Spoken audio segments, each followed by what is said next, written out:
पाकिस्तान ने स्पॉन्सरशिप किया एक आतंकवाद को, टेररिज्म को, जाहिर है आतंकवादियों के खिलाफ कार्रवाई आप तब करते हैं जब मदद मांगने के लिए इमरान खान को अमेरिका जाना पड़ता है, और यहाँ पर हिंदुस्तान को आप सिखाने के लिए चले हैं।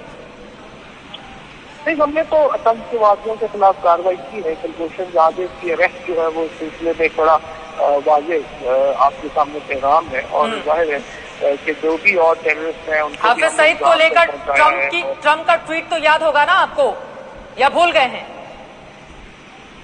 बिल्कुल, लेकिन कश्मीर के ऊपर आप कोई सिलेक्टिव मामला कर रहे हैं।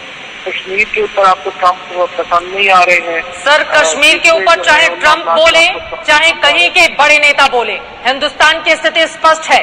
1.25 अरब की आबादी वाला ये मुल्क किसी तीसरे देश की मध्यस्थता को स्वीकार नहीं करेगा। इस बात को समझिए। आप आतंकवाद पर लगाम लगाइए, उसके बाद हिंदुस्तान बातचीत करने के लिए तैयार है आपसे। फवाद चौधरी साहब, बिल्कुल, हम तो लगा रहे हैं, और हमने कुलभूषण जाधव को जिस तरह से गिरफ्तार किया, आपने किया, हम इंशाल्लाह इस तरह से गिरफ्तार कर रहे हैं। अंतर्राष्ट्रीय कोर्ट में जब आपको फटकार मिली तो उसके बाद आप लोगों ने किया।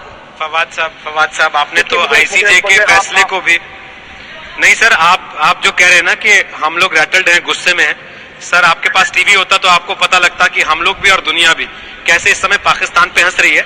और मैंने वहीं से वो सवाल पूछा था कि आईसीजे में जो हुआ आपने उसको किस तरीके से अखबारों में छपवाया, अब आज व्हाइट हाउस में जो हुआ है उसको कैसे अखबारों में छपवाएंगे सर, उसकी तैयारी करें। हमारी तरफ से शुभकामनाएं आपके साथ हैं। शुक्रिया फिलहाल आज तक से बात करने के लिए। फवाद चौधरी पाकिस्तान के मंत्री हैं और आपने सुना उनकी